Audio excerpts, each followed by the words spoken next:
I click the links for Odysee, Bit Chute, join channel, become a valued member, or support channel through the various other means. So the video I saw was something about do women ruin comics, which I've talked about before. A lot of people talked about before. It's a rich topic for discussion, but let's open it up to the concept of stories in general.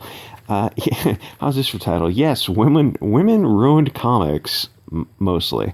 Women actually ruin many groups, which is not something I would have said a few years ago, and it's not something I would have even been able to conceive of like a decade ago. But not for the fact that they're women. I mean, the culture war changes everything, and focusing on the culture war has changed my understanding of it quite a bit, which I do recommend.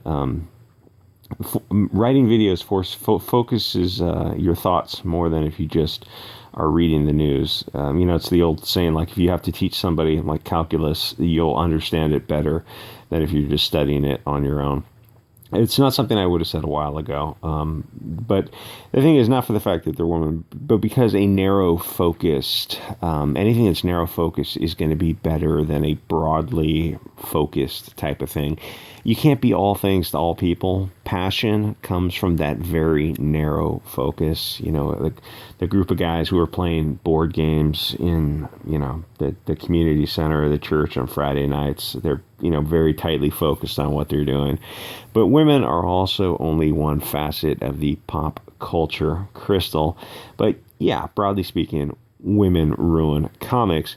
Men, in large part, do not enjoy reading works by women writers. I grew up reading a lot, and I learned not to even bother reading female authors because they were such poor writers. Or if I was polite, I would say that they were not to my tastes. Note, I didn't say that I heard women were bad writers and not select their books based on that basis. It's my personal experience from reading thousands of books my whole life. For the most part, they're just not as good as men. And of course, that's going to be subjective. And there are a few exceptions who probably had their husbands helping them. Just kidding. Obviously, Frankenstein was one of the best of its kind ever written, and that was written by a woman. So there are going to be exceptions. And J.K. Rowling wrote 7 books that were, written for kids, but also adults could enjoy them, and those are unparalleled also. And there was that one Star Trek writer who was very good. But on average, women writers do not appeal to male readers because they mostly kind of write in what the male considers a silly, immature way. Even if they're using pseudonyms, you can pick up the first 3 pages, and within 3 pages, it's like the pseudonym aside, who wrote the book. Thus, if your audience is male, you would just not hire women in any position where they have power over the story, because the probability is that they're likely to hurt sales. If you have something that works, why ruin it? So women ruin comics and movies. Yes, mostly sort of, but obviously somebody hired them, so somebody was pulling the strings on that. And obviously, I'm sort of joking. It's hard to obviously. If for a title for a video, it's like that makes a good title, Women Ruin Comics, but it's more complicated than that. It's more that male writers appeal to men, and female writers probably appeal to females, but you'd have to ask a female about that. I sort of get the feeling that women, in my experience, are more switch hitters in regards to stuff they read, at least in regards to books, probably movies too. Would Wonder Woman have been better with a less woke male directing it? On average, yeah. If you're just rolling the dice and saying yes, on average, yeah, it probably would be a little bit better, because men on average are better storytellers. Nobody wants to admit this because it's not politically correct, but it's obviously it's going to be subjective, but it's true, or maybe not. It's not exactly true, but as a simplification, it's mostly true, which is in the sense of commercially viable projects with movies, comics, books, men write the stuff that moves the needle more on average. So that's what I'm talking about, not the artistic merits so much. Clan of the Cave Bear was great. Would it have been better if it was written by a man? Well, the precursors to it were written by dozens of men: Henry Rider Haggard, Jules Verne, H.G. Wells, Arthur Conan Doyle. But she wrote a masterpiece with that 5-book series, so credit to her for that.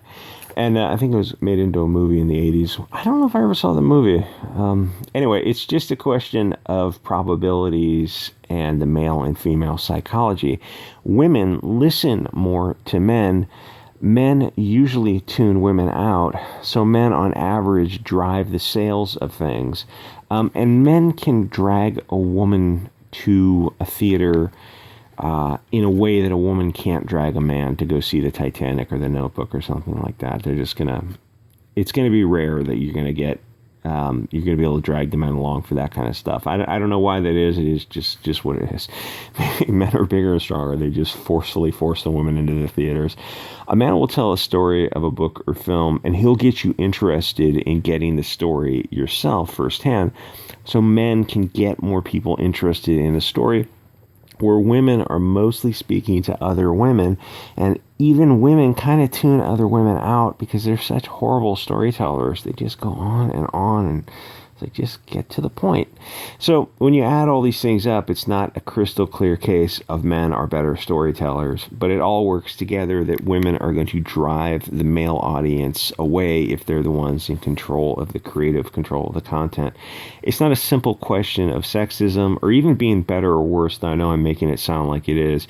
It's that men and women are a firm binary, or I should say male and female. There's a firm binary between them. Men are not women. There are millions of years of evolutionary seeking different tasks. And I mean, yes, you can cross things over if you want to, but it takes a while to form habits and even longer to break habits. So we're suited to different things. It just is what it is. And the globalists and cultural Marxists keep pushing this nonsense about how one thing is really the other, and what even is a man or a woman, and everything is fluid and flows. And it's like, yeah, there's like, I don't know, 65 million years of mammalian evolution saying kind of not. And then there's, I don't know how long you want to consider us humans, 2 million years roughly, of us kind of performing certain tasks and having a sexual dimorphism because of that. The thing is, when they start talking about this, all they do is deflect and ad hominem. And usually these kind of conversations are happening on Twitter, which is the worst place to have conversations. These are great covers for Pulp Fiction. And FB Reader was an Android program, probably have it for Apple too, where you had it on your phone, you can read books, and it was integrated with Feedbooks and Project Gutenberg, and within the app you could download thousands and thousands of these free books that are off the patent or copyright. And then they stopped the integration with Gutenberg for some reason, so you had to download the books manually. It was totally a bummer. It's a shame that they had that. I probably must have downloaded 10,000 of these free books. I think I downloaded everything that was Pulp. Anyway, so as you ask them about this stuff, they deflect and they ad hominem. And if you ask them a question, they want to know, like, why are you asking, or what it says about you that you're concerned about something. They deflect and ad hominem because, one, they don't have the facts in their favor, and two, they're childish because they got participation trophies and never learn to win and lose with class. Also, that you're going to win some and lose some, but you keep moving forward no matter what. Anyway, with movies, even a female director has a lot of hidden men behind the scenes who are there to kind of prevent too much female energy from ruining the film. Because movies cost 10 at the low end to 100 or more $1 million, they don't want to gamble too often on something like a Charlie's Angels, Terminator, Fuzz Bumper Edition, Birds of Prey, or The X-Women, or Ghostbusters. Or it seems like there was about a dozen movies that came out in the past 5 years that they tried this female remake. I don't think any of them worked out. Maybe it goes back to Ocean's 8. Was that before Ghostbusters 2016? I don't remember. I never saw it. A lot of these you watch a few minutes of.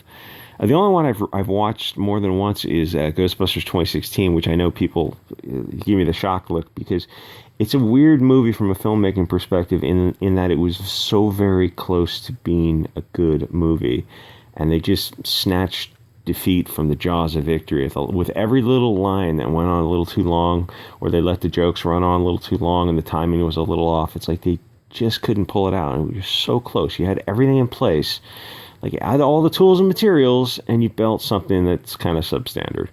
Anyway, with films and Comics are a little bit different because comics are such a lower buy-in point. You take a low-selling Captain Marvel comic, which I think they're killing off Carol Danvers, and they're going to replace her, which is funny because I followed that comic for the past 3 years since it, for this, I think it's somewhere in that issue, it's about 3 years old. I followed it from the beginning, and it got really, really bad.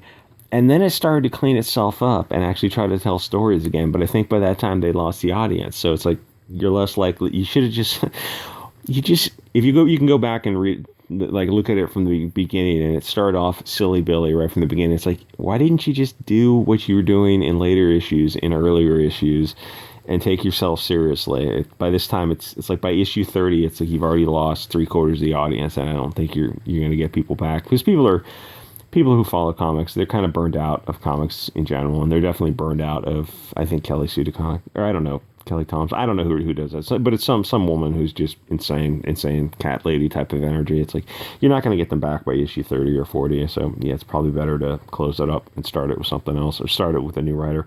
Anyway. You take a look at something like Captain Marvel comic that grosses like $1 million or $2 a year, and if a female writer comes along and she makes it lose $400,000, it's not the end of the world for a big company, especially if they're subsidized by a bigger company, because all they have to do is keep the story alive and active to protect the intellectual property rights under law, and they want to keep the name somewhat in people's minds. Captain Marvel, Brie Larson, all this kind of stuff. So when they make this $100 million film, they can say it's based on this comic. It doesn't matter that the comic only sells 22,000 copies to cat lady librarians who scissor each other. They can have a picture of Brie Larson reading some issue in a publicity shot of, it's like she's doing her nerd research. She's a nerd because she's reading a comic book, because that's what, or just an ordinary person who's, ordinary people, kids usually read comic books. And I don't think 35-year-old Brie Larson is going to read Captain Marvel for anything other than research. Even then, it's pretty limited because the comic is absolutely horrible. And to be fair to Brie Larson, I'm sure she read the comic and thought it was absolutely horrible. Not like these covers. And the thing is, with all this stuff, comics, movies, stories, especially with stories, you can go to Project Gutenberg, and there's a bunch of other free sites, and you can get a free app on your phone or your tablet and a micro SD card, and you could download 50,000 free stories like this in total collections that are that are old enough, classic stories. Like you never have to buy another story again. You can just read from Jules Verne's days on to whatever, and like you never have to leave this period of stories or comics or even movies. I mean, you can, like I said, 1990 seems to be kind of a line in the sand for films, other than The Lord of the Rings, which came out a little bit later. But anyway, like, comment, subscribe. I'll see you guys all next episode.